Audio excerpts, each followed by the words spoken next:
M0FXB, welcome to my channel. So we've got the FTM400 on the left and the FTM300 on the right. And the common question that I get asked is, which one should I go for? Well, it's an impossible choice to make because each radio has things about it that I like.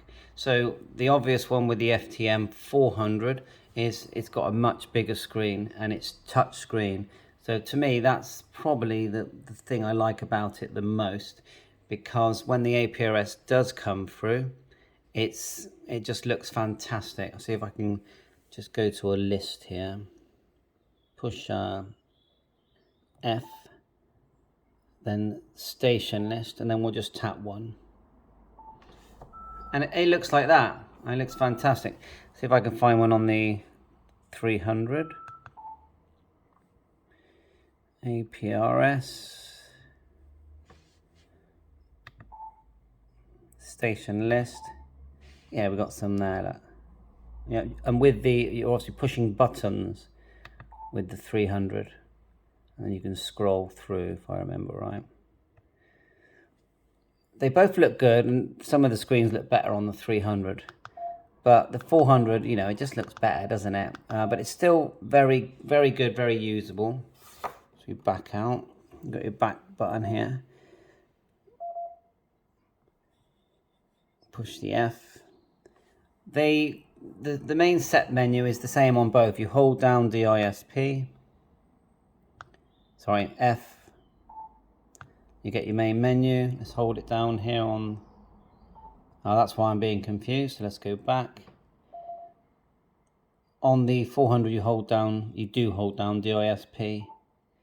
You get your main menu. That one's touchscreen. This one you select by turning the knob. And then when it's red, you select the one you like. They're both VHF, UHF, APRS. The 300 comes with Bluetooth standard. The 400 you have to add a module. Now, GPS signal wise, I find them both to be about the same. You know, like even now, both of them are not really getting a signal. So you have VHF, UHF, VHF, UHF. Now, the 300 will do most things on both bands, where the 400 won't. There's certain things it won't do on both bands. You do have a band button here. If we go to the B band by pushing AB on this and then just click the band button, just go, I'm trying to keep my hand out the way. There's the different bands on the B band. Okay, now there you've got APRS coming through there. So we go back. Go to the B band.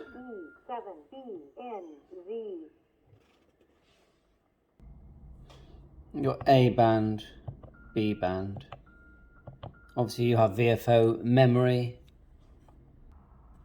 You have group mode in both radios. Let's tap memory here. There's my hotspot. If I hit the X button, might have to hold it. Hopefully that will select my hotspot. Might not be on, but you have the X button here as well.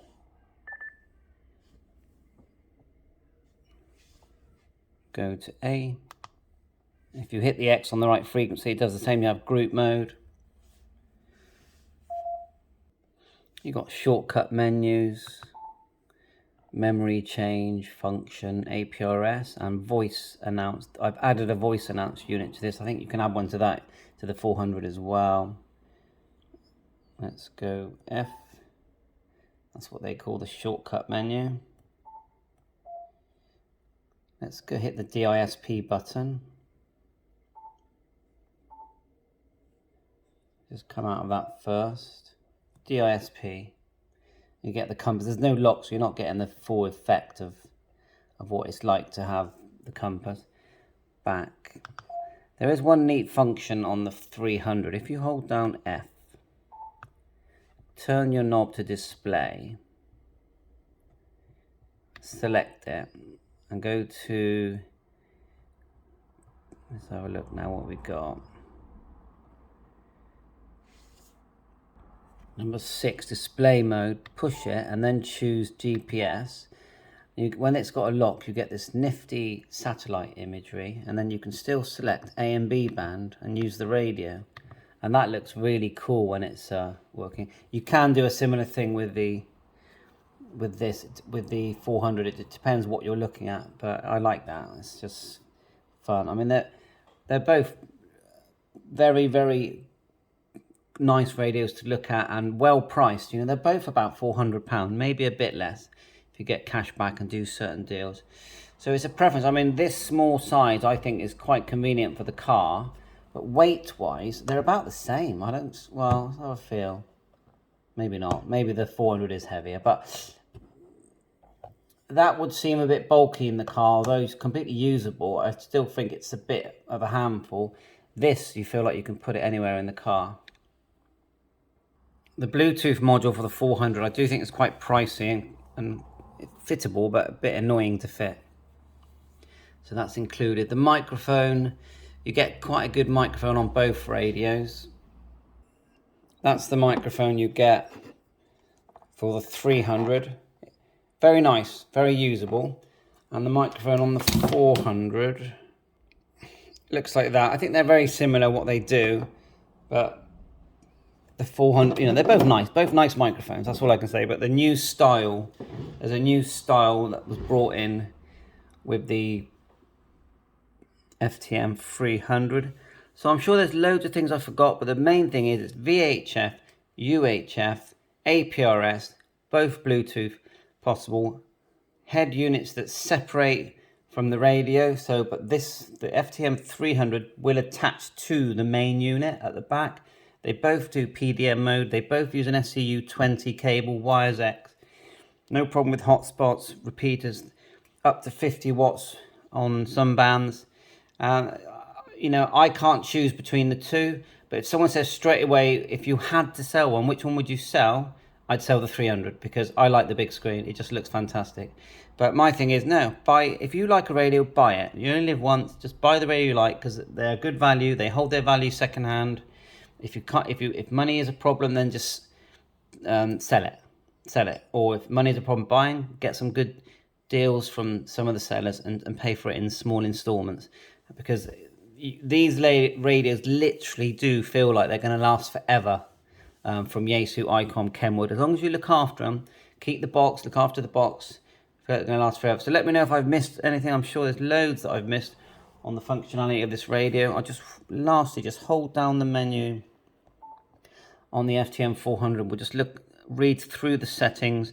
So display is obvious, display settings. TX, RX is things like power and all that, I would guess. Memories, loads of memories. No memory banks on the 300 though, that's weird. Signalings, your tones and frequencies and tone shifts and CTTS, CTCS. A big menu there on wires X. Config, lots of menus, data, communication, APRS. So I think everything I've covered. So yeah, the ADMS is the free software for both these radios, and I think it works well. And then you've got RT Systems, which is very good software, but it's $25. So 7.3, thanks for watching my channel. Catch you on air. Please remember to subscribe and like. 7.3.